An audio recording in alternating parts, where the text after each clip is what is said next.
On the morning of 7 December 1941, 6 Japanese aircraft carriers operated more than 200 nautical miles north of Oahu, maintaining strict radio silence as they launched successive waves of carrier aircraft toward Pearl Harbor.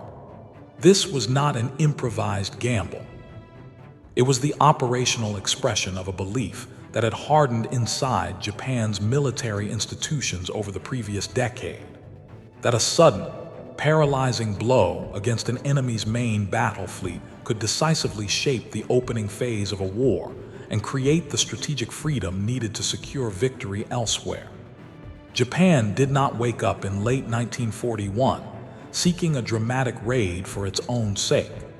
It faced a concrete strategic dilemma. Since 1937, the Imperial Japanese Army and Navy had been engaged in a protracted war in China that consumed manpower, material, and fuel at a rate Japan's domestic economy could not sustain. By 1940-1941, American, British, and Dutch embargoes on oil, aviation fuel, and strategic materials threatened to cut Japan off from the resources that made modern war possible. In particular, the American oil embargo imposed in July 1941 placed Japan on a clock measured in months, not years. The solution favored by Japan's leadership was expansion southward into Southeast Asia, especially the oil fields of the Dutch East Indies. But that expansion could not occur uncontested. The United States Pacific Fleet, based at Pearl Harbor, represented the most significant obstacle to Japanese freedom of action in the Western Pacific. If that fleet intervened while Japanese forces were dispersed across vast distances, from Malaya to the Philippines to the East Indies, it could disrupt landings, sever supply lines, and force Japan into a naval war of attrition it could not win. Within this context, the idea of a preemptive strike against the Pacific Fleet was not irrational. It was consistent with Japanese naval doctrine, institutional memory, and strategic culture. The Imperial Japanese Navy had been shaped by the decisive battle theory derived from late 19th century naval thought and reinforced by its own historical experience. The victory over Russia in 1905, culminating in the Battle of Tsushima, loomed large in Japanese professional education.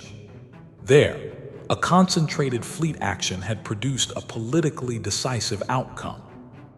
From that precedent flowed a persistent assumption that wars between naval powers would be decided by the destruction or neutralization of the enemy's capital ships. By the late 1930s, this assumption had been modernized rather than discarded. Aircraft carriers and naval aviation were now integrated into fleet doctrine, but not yet elevated above battleships in strategic priority. Carriers were understood as tools to weaken the enemy fleet in preparation for a decisive engagement, not as independent instruments of sustained sea control. Even as Japan built some of the most capable carriers and naval aircraft in the world, the conceptual center of gravity remained the enemy battle line. This institutional belief shaped how Japanese planners interpreted the problem posed by the United States. The Pacific Fleet at Pearl Harbor was seen primarily as a collection of battleships whose destruction or disablement would remove the immediate threat to Japan's southern operations. If those ships could be sunk or put out of action for 6 months to a year, Japan would gain the operational breathing room it needed to seize territory, fortify its perimeter, and present the United States with a fait accompli too costly to reverse. Crucially, this assumption aligned with Japan's broader theory of war termination. Japanese leaders did not expect to defeat the United States outright. They believed instead that a rapid series of early successes, combined with the shock of heavy losses, would weaken American resolve, encourage negotiation, and allow Japan to consolidate its gains. The opening blow, therefore, carried disproportionate weight. It had to be decisive enough to shape not just military operations, but political calculations in Washington. Pearl Harbor fit that requirement. It was a known anchorage, its location was fixed, and its defenses were believed to be limited. The concentration of American battleships in the harbor appeared to offer exactly the kind of target that Japanese doctrine was designed to destroy. From the perspective of planners in Tokyo and aboard the combined fleet, the problem seemed clear and finite. Eliminate the Pacific Fleet as a fighting force, and the Southern advance could proceed largely unopposed. What made this assumption particularly powerful was that it appeared to be validated by observable facts. In late 1941, the United States Navy still listed battleships as the core of its fleet. American carriers were few in number, dispersed, and not yet universally regarded as decisive strategic assets. The industrial potential of the United States, while acknowledged, was often treated as a long-term factor rather than an immediate operational constraint. Japanese planning therefore focused on the opening months of war, when initiative and surprise seemed likely to matter most. At the operational level, this belief translated into an extraordinary commitment of resources. 6 fleet carriers, nearly the entire striking power of Japan's naval aviation, were assembled into a single task force. Air crews were intensively trained for long-range over-water navigation and coordinated attack. New weapons, including modified aerial torpedoes capable of operating in shallow harbor waters, were developed specifically to make the strike feasible. All of this effort rested on the conviction that destroying battleships equaled neutralizing American naval power in the Pacific. Yet embedded within this assumption was a narrowing of strategic vision. By defining the problem as the Pacific Fleet itself, Japanese planners implicitly reduced a complex system to a single visible component. The fleet was treated as an object to be struck, rather than as part of a broader American war-making apparatus that included industrial capacity, logistics, repair infrastructure, and political mobilization. The emphasis on immediate tactical effect crowded out consideration of long-term regeneration. This narrowing was not accidental. It reflected institutional incentives and cognitive habits. Naval officers were trained to think in terms of fleets, engagements, and tonnage sunk. Success was measurable in ships destroyed and losses inflicted. Less tangible factors, such as fuel storage, dockyard capacity, or the political consequences of provoking total war, were harder to integrate into operational planning and therefore easier to discount. As a result, the Pearl Harbor Plan optimized for shock rather than systemic paralysis. It aimed to cripple what was visible and symbolically powerful, not necessarily what was structurally decisive. The presence or absence of American aircraft carriers on a given day mattered less, in this framework, than the number of battleships rendered inoperable. The long-term implications of leaving shore infrastructure intact were acknowledged but subordinated to the primary objective of fleet neutralization. On 7 December 1941, this assumption reached its moment of execution. The attack achieved tactical surprise and inflicted dramatic damage. But the logic behind it was already misaligned with the reality of modern industrial war. The belief that disabling battleships would translate into strategic freedom rested on an outdated understanding of how naval power was generated, sustained, and replaced. By the end of 1941, that assumption stopped being true. The strike on Pearl Harbor was not conceived as an isolated raid. It was the opening move in a tightly sequenced operational system designed to synchronize naval, air, and amphibious campaigns across half the Pacific. To understand why the attack solved the wrong problem, it is necessary to understand how Japan believed this system would function once the opening blow had been delivered. At the center of Japanese planning was the assumption of a narrow temporal window. War with the United States was expected to be decided, or at least strategically framed, within the first 6 to 12 months. During this period, Japan would exploit surprise, seize key territories, and establish a defensive perimeter so extensive that American counteroffensives would become prohibitively costly. The Pearl Harbor strike was intended to buy time.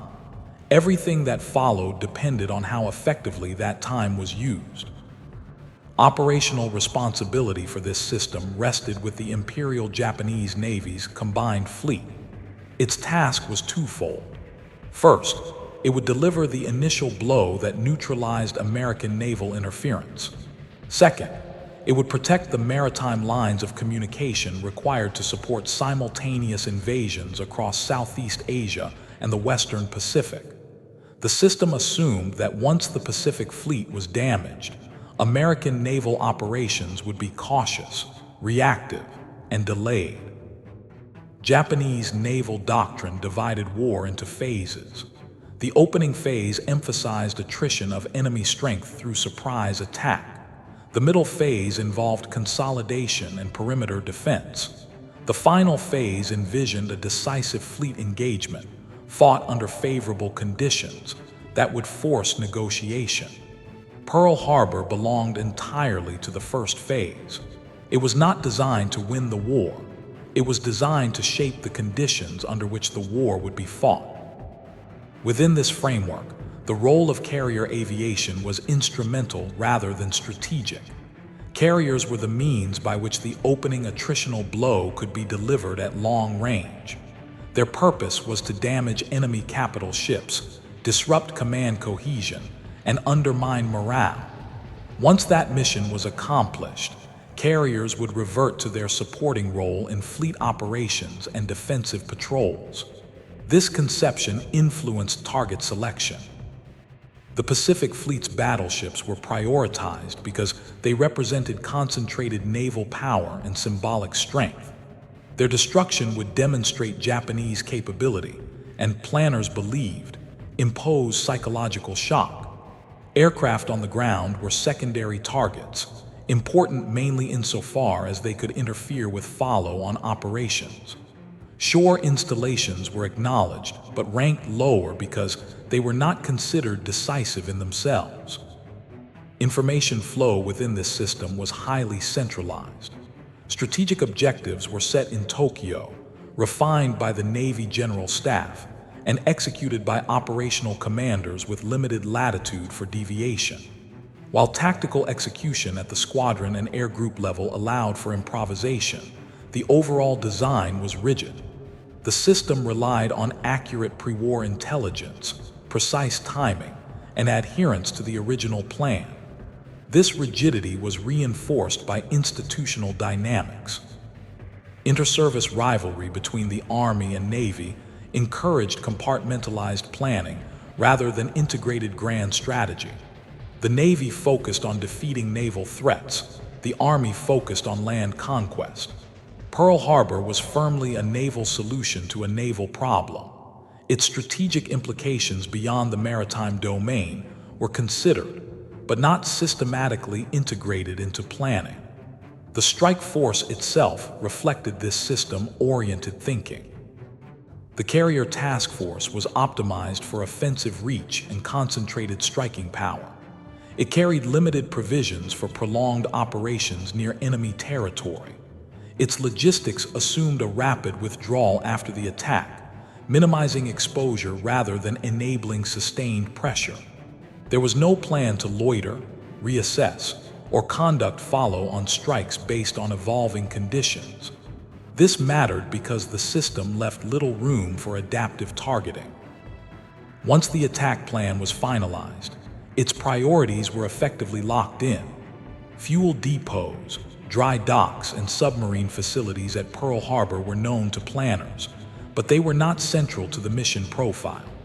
Destroying them would have required additional sorties, greater exposure to defensive fire, and acceptance of higher risk, all of which conflicted with the system's emphasis on preserving carrier strength for future operations. Japanese planners also assumed that American recovery would be slow.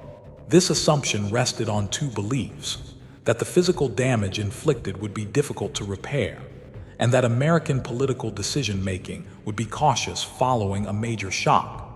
Neither belief was grounded in a detailed understanding of American industrial logistics or civil-military mobilization mechanisms. Instead, they reflected extrapolation from previous conflicts and underestimation of systemic resilience.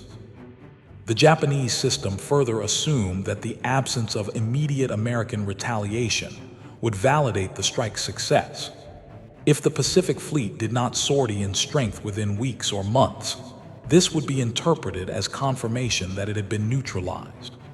The possibility that American power might reconstitute itself rapidly through repair, reinforcement, and industrial surge was acknowledged in theory, but discounted in practice. Another critical feature of the system was its reliance on sequential success.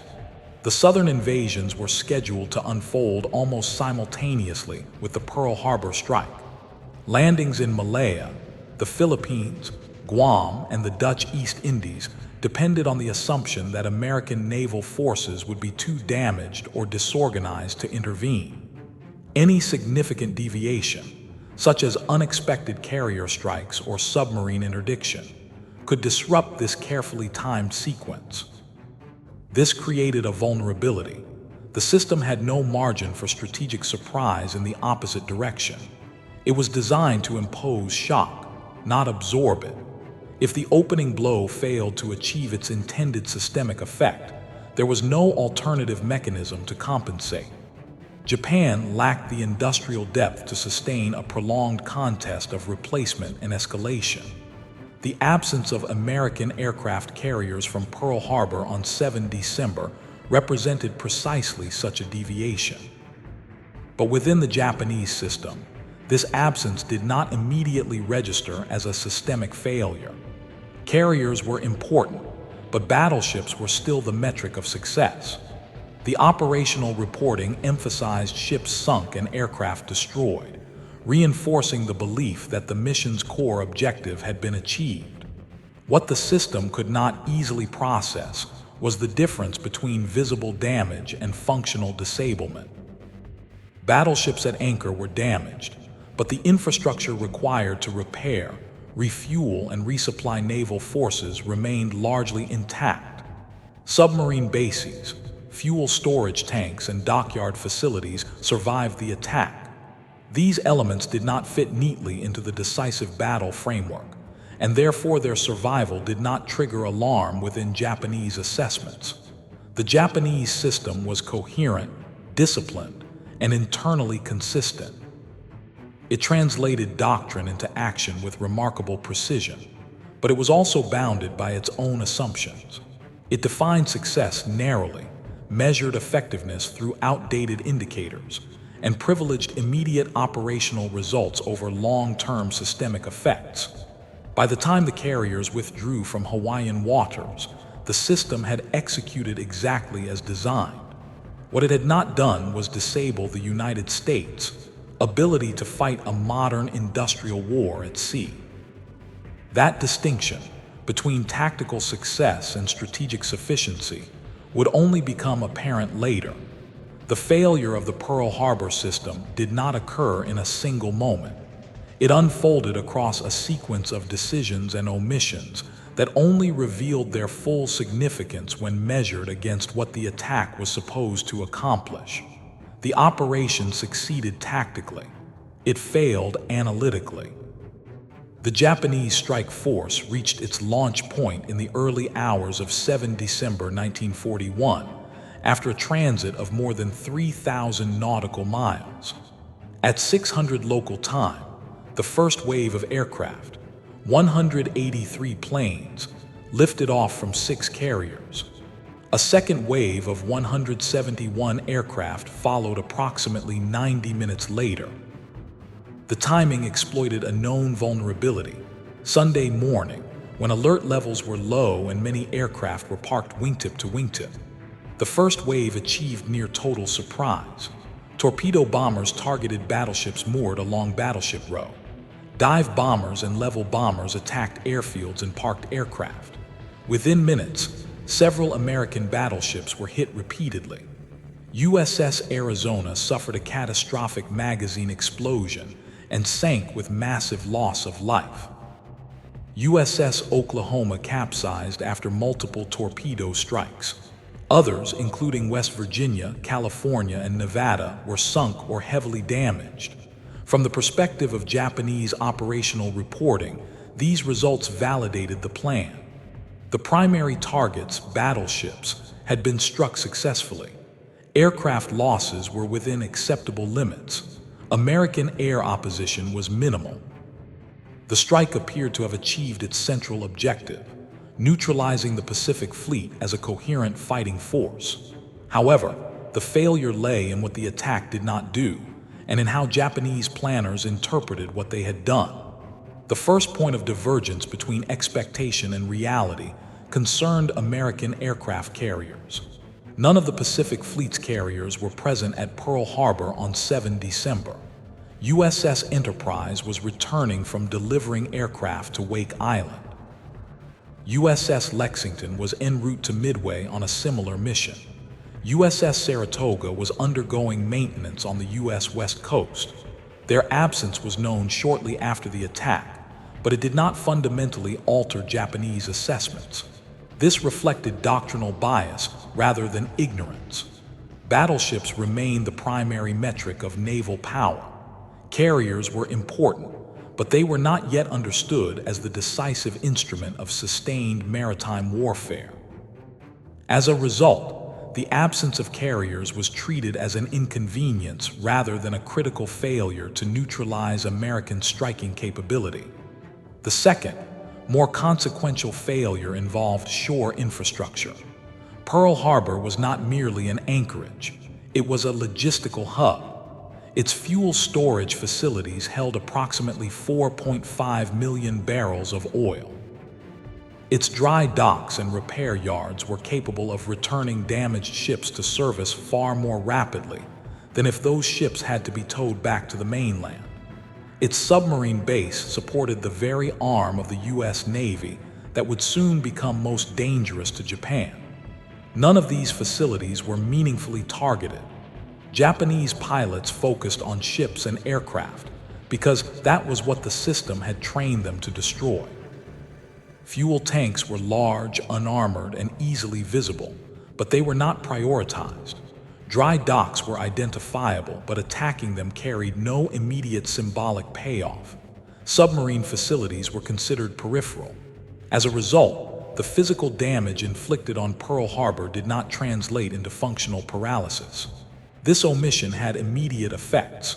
Within hours, American damage control teams began stabilizing ships. Within days, salvage operations commenced. Because the harbor's infrastructure was intact, these efforts could proceed at scale. Of the 8 battleships damaged or sunk, all but 2 would eventually return to service. Some were back in operation within months. The Japanese system had equated sinking ships with removing combat power. In reality, it had removed only the ship's immediate availability, not the Navy's capacity to regenerate force. The third failure involved risk management at the operational level. After the second wave returned, Japanese commanders debated launching a third strike. This strike could have targeted fuel storage, repair facilities, and remaining infrastructure. However, the system discouraged deviation. Losses were beginning to mount. American air defenses were becoming more active. Most importantly, the carrier's primary mission, destroying battleships, had already been accomplished. The decision not to launch a third wave was consistent with the system's priorities. Preserving carrier strength for future operations was deemed more important than inflicting additional damage, whose strategic value was not fully appreciated. In this sense, the withdrawal was not a missed opportunity caused by hesitation. It was the logical outcome of a plan optimized for a different definition of success. This was the moment when the outcome became irreversible. By withdrawing intact, the Japanese carriers preserved their striking power, but they also left untouched the foundations of American recovery. From that point forward, No subsequent Japanese action could replicate the conditions of surprise and concentration that had made Pearl Harbor possible. The window to inflict systemic damage closed with the carrier's departure. The failure extended beyond physical targets to political consequences. Japanese leaders had hoped that a decisive opening blow would shock the United States into caution or negotiation. Instead, it produced strategic clarity. On 8 December 1941, the United States declared war on Japan with near-unanimous political support. What had been an ongoing debate about involvement in global conflict ended instantly. This shift transformed the nature of the war. Before Pearl Harbor, Japan faced an American political problem: whether the United States would commit fully to war in the Pacific. After Pearl Harbor, Japan faced an American industrial problem: how to defeat or outlast an economy capable of producing war material on a scale Japan could not match. If you find this kind of forgotten military history as compelling as we do, we'd be honored if you'd consider subscribing. These stories matter because they explain not just what happened, but why. Operationally, the United States adapted with remarkable speed. Carriers, now recognized as the primary offensive arm, became the focus of American naval strategy. Repair and replacement programs accelerated. Submarine operations expanded aggressively, targeting Japanese shipping. None of these developments were prevented, or even meaningfully delayed, by the damage inflicted at Pearl Harbor. The Japanese system had been designed to win time. Instead, it compressed it. By forcing the United States into total war while failing to cripple its ability to fight, the attack ensured that Japan would face a mobilized adversary sooner rather than later. Perhaps the most revealing aspect of the failure is that it was not immediately recognized. In Tokyo, initial reports emphasized success. The absence of immediate American counteroffensives appeared to confirm that the Pacific Fleet had been neutralized. The southern invasions proceeded largely as planned, reinforcing the belief that the system was working. But this apparent validation masked a deeper problem. The American response was not delayed because it was impossible. It was delayed because it was being reorganized around a different model of warfare. By the time Japanese planners realized that the battleship-centric framework no longer applied, the industrial and doctrinal balance had already shifted irreversibly. Pearl Harbor did not fail because it was poorly executed. It failed because it answered a question the war was no longer asking. The consequences of Pearl Harbor unfolded along two timelines that rarely intersected in Japanese planning: the immediate operational environment in early 1942 and the structural transformation of American war-making capacity that followed. In the short term, Japan appeared vindicated. In the long term, the attack ensured the very outcome it was meant to prevent. In the weeks after 7 December 1941, Japanese forces advanced rapidly across Southeast Asia and the Western Pacific. Hong Kong fell. Malaya collapsed with surprising speed. Singapore, long regarded as a cornerstone of British imperial defense, surrendered in February 1942. The Philippines were isolated. The Dutch East Indies were overrun. On the surface, these successes seemed to confirm the underlying logic of the Pearl Harbor system. The Pacific Fleet had not intervened decisively, and Japan had gained the freedom of action it sought. What commanders did not yet understand was why that freedom existed. The absence of an immediate American naval counterstroke was not the result of paralysis. It was the result of transition. The United States Navy was shifting from a battleship-centered posture to a carrier-centered one, and that shift required reorganization rather than recovery. Because Pearl Harbor's repair facilities, fuel reserves, and command infrastructure remained intact, this transition could occur without the delays that Japanese planners had assumed would follow a major fleet defeat. Within weeks, American carriers were conducting raids in the Marshall and Gilbert Islands. These operations were limited in scope, but they demonstrated two critical realities. First, American naval aviation remained intact and operational. Second, the United States was willing to contest Japanese expansion far earlier than expected. The Pacific Fleet had not been removed from the board. It had changed how it played.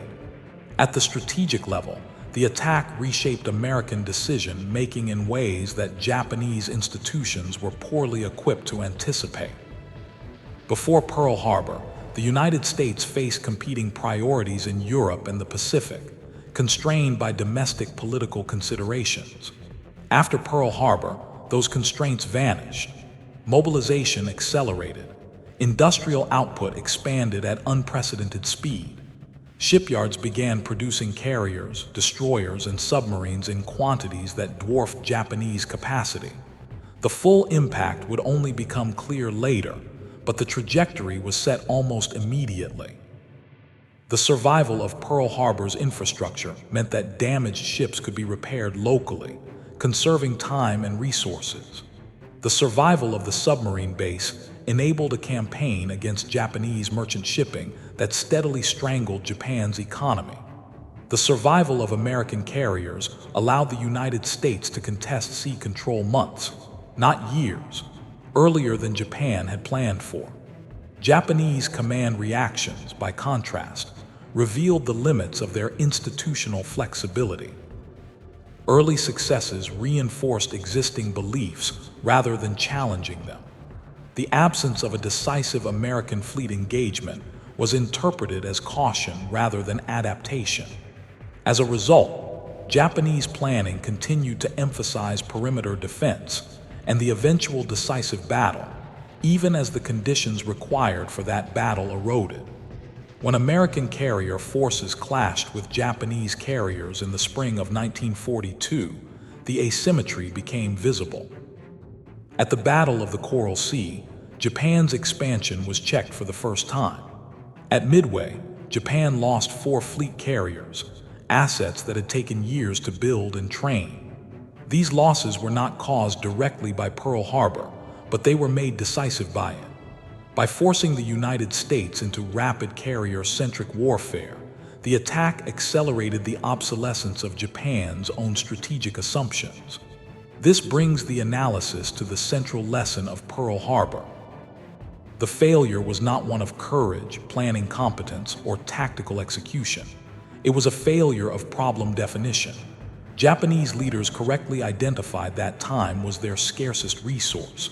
They correctly identified that American intervention threatened their southern strategy. What they failed to do was identify the system that actually generated American power. They attacked ships rather than shipbuilding. They targeted fleets rather than fuel. They sought shock rather than paralysis. In doing so, they mistook visibility for importance and symbolism for leverage. Correction was impossible because the system that produced the error was self-reinforcing. Japanese naval doctrine, professional education, and historical memory all pointed toward decisive battle logic. Once Pearl Harbor validated that logic in the short term, there was no institutional mechanism to reassess it before American industrial reality imposed its own verdict. By the time evidence accumulated that battleships were no longer central and that carriers and logistics were decisive, Japan no longer possessed the resources or time required to adapt. The relevance of this lesson extends beyond naval history. Institutions often solve the problems they are trained to see, not the ones that actually determine outcomes.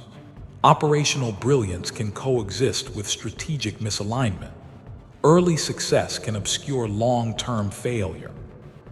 Pearl Harbor is remembered as a surprise attack that brought the United States into the Second World War. Analytically, it deserves a different framing. It was an attempt to buy time that instead removed it. It was an effort to avoid a long war that ensured one. And it was a demonstration that in modern conflict, destroying visible power matters far less than disabling the systems that produce it. In that sense, Pearl Harbor was not the opening blow of a victorious campaign. It was the moment Japan committed itself to a war it could no longer control.